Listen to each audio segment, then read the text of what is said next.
You're at dinner with friends. Someone turns to you. What do you think? There's a pause. You do have an answer. It forms clearly. You even feel it rising. It's honest. It's specific. It might change the direction of the conversation. And then you soften it. You trim it down. You replace it with something safer. It's fine. You let someone else speak. The table moves on. No tension. No reaction. No friction. It feels polite. It feels smooth. It feels normal. A few days later, it happens again. Plans are being made. You have a preference. You almost say it. You can feel it ready. But you shrug. Whatever works. It sounds relaxed. It sounds easy. It sounds like you don't mind. And maybe you don't. Or maybe you used to. At work, someone shares an idea. You once would have built on it, added something sharper, pushed it further. Now you nod. You keep your addition to yourself. It doesn't feel necessary to stretch. It doesn't feel worth the effort. You think, it's not that serious. These moments repeat. Different rooms, different people, same response. You soften. You lower the volume. You reduce the intensity. Not dramatically, just enough. And because it's small, it doesn't feel like change. It feels like balance. You begin speaking a little less, waiting a little longer, filtering a little more. You scan reactions before you commit. You adjust before you're asked. You call it maturity. You call it control. You call it growth. The first few times, you still remember the older version of you, the one who spoke faster, reached sooner, wanted more. But those memories feel distant, not embarrassing, not wrong, just unnecessary. You start using certain phrases more often. It doesn't matter. I'm good. It's fine. They come out automatically. They sound calm. You believe them. Most of the time. What you don't notice is how often you step back, how often you shrink your own presence, how often you choose quiet over expansion. At first, it feels like a decision. Later, it feels like reflex. You walk into rooms already adjusted. If the energy is loud, you become softer. If it's ambitious, you become modest. If it's competitive, you become neutral. You don't stretch the room. You fit it.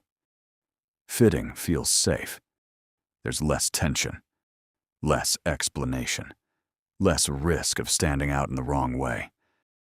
People describe you as steady, as grounded, as easy. You accept it. You let those words settle on you. This is just who I am, you say, and eventually you mean it. There wasn't a dramatic turning point. No public failure.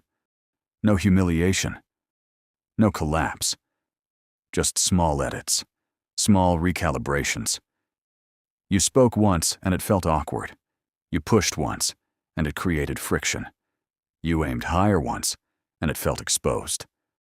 So next time, you reduced it. And again. And again. Not because you were weak, because you were adapting. You learned what moved smoothly, what avoided tension, what kept you included. Smooth became the goal, not expansion, not intensity, just smooth.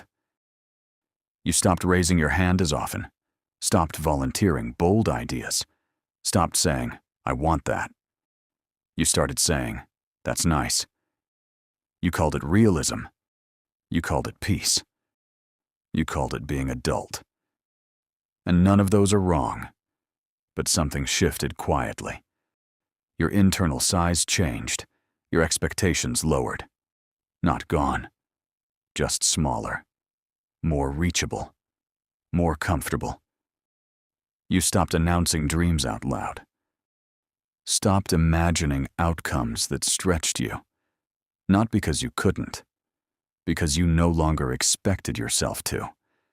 The environment rewards this version.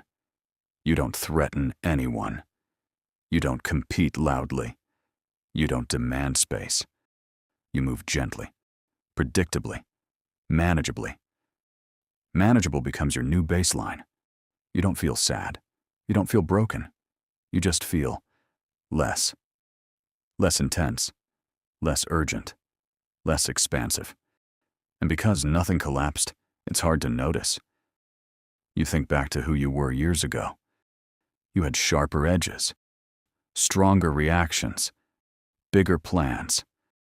Now you measure more, calculate more, downplay more. You don't see it as reduction. You see it as maturity, as balance, as growth. And maybe part of it is. But another part adapted so many times that it forgot it was adapting. Now, when you hold back, it doesn't feel like holding back. It feels correct. When you choose the safer path, it feels logical. When you stay within limits, it feels responsible. You don't feel the ceiling anymore, because you adjusted to its height. That's the strange part. The compromise stopped feeling like compromise. It became comfort. The repeated softening became identity. The quieter version became baseline. The smaller reach became standard. It feels stable. It feels safe. It feels normal. You don't wake up wishing to be bigger. You don't feel restrained. You just operate within a narrower range. And because it happened gradually, you don't question it.